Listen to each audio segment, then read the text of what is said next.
డబ్బు, అనారోగ్యం, ఉద్యోగం, వ్యాపారం, అప్పులతో బాధపడుతున్నారా? మీకోసమే launch your future programme.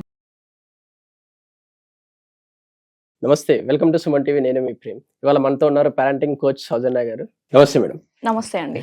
Madam, మనం ప్రజెంట్ జనరేషన్ చూసుకున్నామంటే పిల్లలు ఎంత క్రూయల్ గా మారిపోయినారంటే, ఈవెన్ ఫోన్ ఇవ్వకపోయినా కూడా, ఏదైనా నో చెప్పినా కూడా, ఈవెన్ ఎంత దూరంకైనా వెళ్ళేంత దీంట్లో ఉన్నారనమాట. దానికి రీజన్స్ ఏమై ఉండొచ్చు madam? As a parenting coach గా కొన్ని చెప్పండి మేడం. అసలుకి రైట్, ఈ రోజు చాలా సిచ్యువేషన్స్ ఇలానే జరుగుతున్నాయి. మనం చూసుకుంటే చాలా న్యూసెస్ కూడా మనకు వినిపిస్తున్నాయి. ఈవెన్ మన ఇంట్లో కూడా చాలా మొండిగా తయారవుతున్నారు పిల్లలు. దానికి అన్నిటికీ రీజన్స్ ఏంటంటే, చిన్నప్పటి నుంచి మనం ఏదైతే ప్రెషర్, ఏదైతే స్ట్రెస్ వాళ్ళకి క్రియేట్ చేస్తున్నామో అది ఏజ్ ప్రకారంగా అది పెరుగుతూ వస్తుంది అనమాట. ఏదో ఒక పాయింట్, సాచురేషన్ పాయింట్ అంటాం కదా, అది రాగానే పిల్లలు బర్స్ట్ అయిపోవడం స్టార్ట్ అవుతాయి. మనం ఎప్పుడైతే అన్నం ప్రెషర్ కుక్కర్లో వండినప్పుడు సమ్ పాయింట్ తర్వాత విజిల్ ఇలాంటివి వస్తాయి కదా ప్రెషర్తో. సో వాళ్ళ మైండ్లో కూడా చిన్నప్పటి నుంచి, అంటే చిన్న చిన్న థింగ్స్కి కూడా పాపం చిన్నప్పుడు వాళ్ళకి తెలిసి తెలియక చిన్న చిన్న మిస్టేక్స్ చేస్తారు, మనమైనా చేస్తాము. బట్ వాటికి కూడా ఓవర్గా రియాక్ట్ అయిపోతుంటాం చిన్నప్పటి నుంచి. పాలు పడేశాడు, లేకపోతే వాటర్ పడేశాడు, లేకపోతే చిన్నగా ఏదైనా మనకు చేయి తగిలినా అరే ఎందుకు కొట్టవరా అని సిబ్లింగ్స్ మధ్యలో గొడవలు రావడం, మనం కూడా అరచేయడం, కొట్టేయడము, ఇవన్నీ చేస్తున్నప్పుడు వాళ్ళ సెల్ఫ్ ఎస్టీమ్ తగ్గిపోతుంది. ఫస్ట్ ఆఫ్ ఆల్, నన్ను ఎవరు ప్రేమించట్లేదు, లేకపోతే నన్ను ఎవరు ఇష్టపడట్లేదు, ఆ కాన్ఫిడెన్స్ అనేది చిన్నప్పటి నుంచి తగ్గుతూ వస్తుంది, మనం తిట్టినా కొట్టినా కూడా.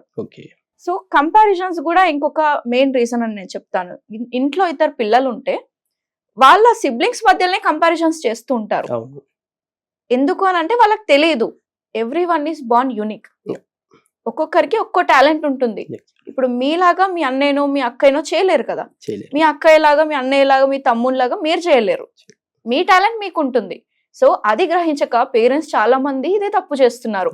తమ్ముడిని చూసి నేర్చుకో, చెల్లిని చూసి నేర్చుకో, అన్నని చూసి నేర్చుకో, పక్కింటి అబ్బాయిని చూసి నేర్చుకో, మీ ఫ్రెండ్ని చూసి నేర్చుకో, వాడికి ఫస్ట్ ర్యాంక్ వచ్చింది, వీళ్ళకి ఇది వచ్చింది, అదొచ్చింది, నీకు రావట్లేదు, లేకపోతే నువ్వు చేయలేవు, నీ వల్ల కాదు, నువ్వు ఎప్పుడు ఇంతే, ఇలాంటి నెగిటివ్ వర్డ్స్ మాట్లాడి వాళ్ళ కాన్ఫిడెన్స్ ని తగ్గిస్తున్నారు.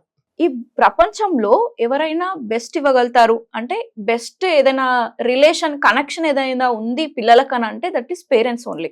అలాంటి పేరెంట్సే వాళ్ళని డామినేట్ చేసుకుంటూ, అంటే వాళ్ళని కంపారిజన్ చేసుకుంటూ, తిట్టుకుంటూ, కొట్టుకుంటూ ఉంటే వాళ్ళు ఎలా ప్రోగ్రెస్ అవుతారు? ఇప్పుడు ఒక చెట్టు మంచిగా పెరగడానికి దానికి ఏమేమి కావాలి? మంచి సాయిల్ కావాలి, ఫెర్టిలైజర్స్ కావాలి, సన్లైట్ కావాలి, వాటర్ కావాలి, రైట్? పేరెంట్స్ కూడా చాలా ఇలా ఇందులో ఒక ఇంగ్రీడియంట్ అన్నమాట. మిగతా ఇంగ్రీడియంట్స్ కూడా టీచర్స్ అవ్వచ్చు, ఫ్రెండ్స్ అవ్వచ్చు, ఇప్పుడు ఈ మధ్య కాలంలో సోషల్ మీడియా అవ్వచ్చు, ఇవన్నీ చాలా మ్యాటర్ అవుతాయి. Not only parents. ఇక్కడ పేరెంట్స్ ని అనడానికి లేదు, ఎందుకంటే వాళ్ళకి తెలిసి తెలియక వాళ్ళు కూడా మిస్టేక్ చేస్తున్నారు ఇక్కడ. సో అది కాస్త ఏజ్ ప్రకారంగా పెద్దగా అవుతూ ఆ ప్రెషర్ అనేది అప్పుడు ఒక సాచురేషన్ పాయింట్ వచ్చిన తర్వాత వాళ్ళు బ్లాస్ట్ అవుతున్నారు. ఏది కూడా సడన్ గా జరిగిపోదు కదా. ఇప్పుడు ఒక పర్సన్ కి హార్ట్ అటాక్ వచ్చింది అని అంటే సడన్ గా రాదు.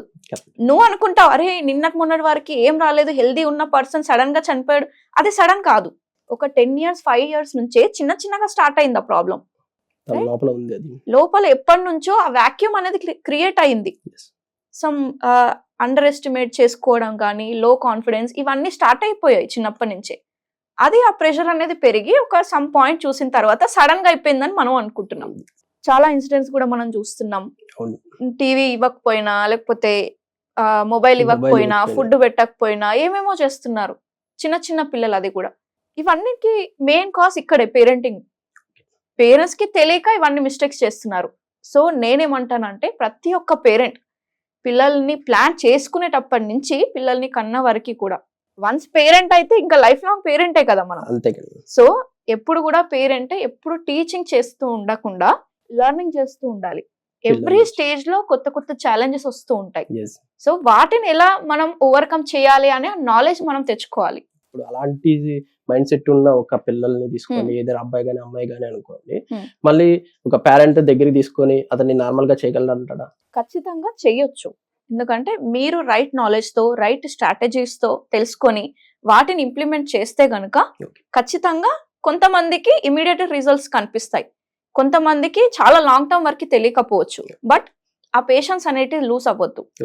ఎందుకంటే మీరు అలాంటి సివియారిటీ బట్టి ఉంటుంది, ఆ ప్రాబ్లం సివియారిటీని బట్టి. అంటే ఆ మైండ్ లో ఆ పిల్లాడి మైండ్ లో ఎంత బలంగా ఆ ప్రాబ్లం ఫిక్స్ అయిపోయాడు దాన్ని బట్టి ఉంటుంది. ఓకే, మీరు రోజు మంచి ప్రేమగా మాట్లాడుతుంటూ మంచి రెస్పెక్ట్ ఇస్తూ ఉంటే సమ్ పాయింట్ తను కూడా తన వర్త్ ఏంటో తెలుసుకొని ఎదుటి పర్సన్ కి రెస్పెక్ట్ ఇవ్వడం, ఓకే, వాళ్ళని కూడా హట్ అవ్వకుండా మాట్లాడడం, ఇవన్నీ స్టార్ట్ చేస్తాడు. బట్ సమ్ పాయింట్ అనేది రావడానికి టైం పడుతుంది.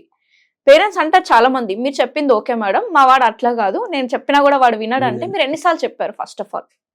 ఓకే, నేను అడుగుతున్నా ఎన్నిసార్లు, 1 డేలో ఎన్నిసార్లు చెప్పారు, అలా ఎన్ని డేస్ చెప్పారు. ఓకే, అది మ్యాటర్ అవుతుంది. మీ పేషెన్స్ చాలా అవసరం పేరెంటింగ్ అంటే. ఇప్పుడు చూడండి, వెయిట్ లాస్ అవ్వాలి, 1 night లోనో 1 day లోనో అయిపోదు కదా. ఇన్ని ఇయర్స్ నుంచి పెంచిన ఈ ఒబేసిటీని 1 day లో 1 week లో తగ్గించాలంటే ఎట్లా పాసిబుల్ అవుతుంది? సేమ్ అంతే, బాడీ మైండ్ కనెక్టెడ్ గా ఉంటాయి. బాడీకి ఎంత టైం పెడుతున్నారో మైండ్కి కూడా అంత టైం పెట్టాలి. లాంగ్ టర్మ్ వరకు మీకు రిజల్ట్స్ కావాలి అని అంటే కన్సిస్టెంట్ గా చిన్న చిన్న స్టెప్స్ తీసుకున్నా పర్లేదు. ఒక డేలో 4 సార్లు కోపగించుకున్నారు, అట్లీస్ట్ 1 time అయినా దగ్గర తీసుకొని ప్రేమగా మాట్లాడడం స్టార్ట్ చేయండి. అప్పుడు తనకు అనిపిస్తుంది, అరే మమ్మీ ఈరోజు డిఫరెంట్ గా మాట్లాడింది, నాకు వాల్యూ ఇచ్చింది. నేను కూడా చిన్న చిన్నగా ఏదో ఒక రోజు తనకే అనిపిస్తుంది ఆ పిల్లాడికి మనం ఇలా ఉండకూడదు, ఇది తప్పు అనేది. సెల్ఫ్ రియలైజేషన్ స్టార్ట్ అవుతుంది. మీరు చెప్పకండి అందరికి రెస్పెక్ట్ఫుల్ గా ఉండాలి, అందరితో మంచి మాట్లాడాలి, నువ్వు ఇలా బిహేవ్ చేయకూడదు, ఇలా ఉండాలి అని చెప్పకండి. రాదర్ దాన్ మీరు ఉండండి ఫస్ట్ ఆఫ్ ఆల్. ఓకే, పిల్లలు ఎప్పుడు కూడా మీరు చెప్పింది వినరు, మిమ్మల్ని చూసి మరి దాన్నే ఫాలో అయిపోతారు. బ్లాంక్ పేపర్ తో వస్తారు మన దగ్గరికి, మనం ఏది రాస్తే దాన్నే రిఫ్లెక్షన్ జరుగుతుంది మీ లైఫ్ లో కూడా. సపోజ్ పేరెంట్స్ వచ్చి మంచిగా మాట్లాడి ప్రేమగా మాట్లాడండి, ఆ సిచ్యువేషన్ వరకు అయితే హ్యాపీగా ఉంటారు అనమాట. దెన్ మళ్ళీ మార్నింగ్ లేచారంటే యాజ్ యూజువల్ గానే ఉండిపోతారు. అలా కాకుండా కంప్లీట్ గా ఎప్పటికీ మంచిగా ఉండాలంటే యాజ్ ఏ పేరెంటింగ్ కోచ్ గా మీరు ఏం టిప్స్ ఇస్తారు? ఈవెన్ మనిషి అన్నాక అన్ని ఎమోషన్స్ రెగ్యులేట్ అవుతూ ఉంటాయి. That is depends on situation అన్నమాట. ఇప్పుడు చనిపోయారు ఎవరన్నా, అక్కడ ఏడవాల్సిన సందర్భం, బాధపడాల్సిన సందర్భం. హ్యాపీగా ఉంటానంటే నడవదు కదా. ఇప్పుడు ఇంటర్వ్యూకి వెళ్ళాం, ఫెయిల్ అయిపోయాం, అక్కడ కొంచెం సాడ్ గా ఉండాల్సిన ఎమోషన్ అనేది బయటకు వస్తుంది. It's a natural, it's a normal. So పిల్లలు కూడా అంతే. ఇప్పుడు ఏదైనా కావాలి అని ఏడ్చినప్పుడు మనం నో చెప్తే ఖచ్చితంగా ఏడుస్తారు, బికాస్ ఇట్స్ నార్మల్. దాన్ని మీరు పర్సనల్ గా తీసుకోకండి. నేను నో చెప్పినా వాళ్ళు యాక్సెప్ట్ చేయాలని అంటే అది కాదు, అక్కడ జరగదు. ఇప్పుడు మీరు ఫెయిల్ అయిపోతే బాధపడ్డప్పుడు వాళ్ళు కూడా వాళ్ళకి కావాల్సింది దక్కనప్పుడు ఏడుస్తారు, ఇట్స్ నార్మల్. దాన్ని మీరు పర్సనల్ గా తీసుకొని మా వాడు చెడ్డవాడు ఎప్పుడు ఏడుస్తుంటాడని జడ్జిమెంట్స్ చేయకండి. ఓకే, అది నార్మల్. మీరు ఫస్ట్ కూల్ అవ్వండి. యాజ్ ఏ పేరెంట్ గా మీ ఎమోషన్స్ ని మీరు కంట్రోల్ చేసుకోగలిగితే, ఏది నార్మల్ ఏది కాదు అని మీరు డిఫరెన్షియేట్ చేయగలిగితే మీ పేరెంటింగ్ అనేది ఇంకా ఈజీ అవుతుంది. ఏడుస్తాడేమో ఆ మూమెంట్ లో, బట్ మీరు అరే పోనీ ఏడుస్తున్నాడు కదా అని ఇచ్చేస్తే అది అలవాటు అయిపోతుంది. ఏమన్నా కావాలని అంటే అడగడం బంద్ చేసి ఏడవడమే స్టార్ట్ చేస్తాడు. సో పిల్లలకి కూడా చెప్పాలి, it is okay to cry, it is okay to have all the emotions. A situation లో ఏది ఓకే అనేది వాళ్ళకు కూడా చెప్తూ ఉండాలి. సరే ఈ రోజు మీరు ఆఫీస్ నుంచి వచ్చారు, you have a bad day, you had a bad day అన్నప్పుడు చెప్పండి. బ్యాడ్ డేస్ కూడా వాళ్ళకి తెలిసి ఉండాలి. అంటే అందరి లైఫ్ లో బ్యాడ్ జరుగుతాయి, it is okay, it is normal. కొన్ని గుడ్ డేస్ ఉంటాయి, కొన్ని బ్యాడ్ డేస్ ఉంటాయి. అదే యాక్సెప్ట్ చేయడం స్టార్ట్ చేస్తారు అప్పటి నుంచే.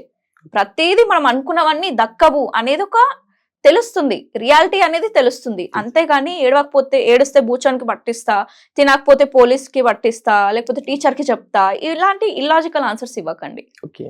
ఎప్పుడైతే మీరు చెప్తుంది వాళ్ళకి అర్థం అవుతుందో, ఆ ఏజ్ వచ్చిందని మీకు పేరెంట్ కి తెలుస్తుంది, అప్పటి నుంచి లాజికల్ గా చెప్పడానికి ట్రై చేయండి. ప్రాక్టికల్ గా లాజికల్ ఆన్సర్స్ ఇవ్వండి. అంతేగాని ఇల్లాజికల్ ఇచ్చేసి నిజంగా మొబైల్ చూస్తే ఎవరు వచ్చి తీసుకెళ్తారు అని అంటే, ఇప్పుడు అబ్బాయికి ఏం అర్థం అవుతుందా పిల్లాడికి అంటే, మమ్మీ డాడీ కూడా చూస్తున్నారు, నేను చూస్తే తీసుకెళ్తారు, మమ్మీ డాడీ చూస్తే ఇట్ ఈస్ ఓకే అంటే ఒక కన్ఫ్యూజన్ అనేది స్టార్ట్ అవుతుంది వాళ్ళకి. సో మీరు ఏది చేస్తారో అదే వాళ్ళు చేస్తారు. కాబట్టి వాళ్ళ ముందు ఫోన్స్ చూడడం మానేయండి. ఇఫ్ ఇన్ కేస్ మీ పిల్లలు ఫోన్ చూడకూడదు, ఫోన్ చూసుకుంటూ తినకూడదు అని అంటే, మీరు ఫస్ట్ టీవీ మొబైల్ ఆఫ్ చేసి ఫోన్ లో చూసుకుంటూ చాలా మంది పేరెంట్స్ తింటుంటారు పిల్లల ముందే. వాళ్ళేమో టీవీ చూస్తారు, వీళ్ళేమో ఫోన్లు చూస్తారు, విచ్ ఇస్ వెరీ రాంగ్. ఎందుకంటే వాళ్ళని వద్దని చెప్పి మీరు చూస్తే ఎంతవరకు న్యాయం? వాళ్ళ మైండ్ లో కూడా ఏం అర్థం చేసుకుంటారు? బంద్ చేయడం కరెక్టా, చూడడం కరెక్టా? ఒక కన్ఫ్యూజన్ క్రియేట్ అవుతుంది. సో అలా ఏదైనా ఒకటి చెప్పినప్పుడు మీరు కూడా పాటించండి. Thank you madam. Thank you.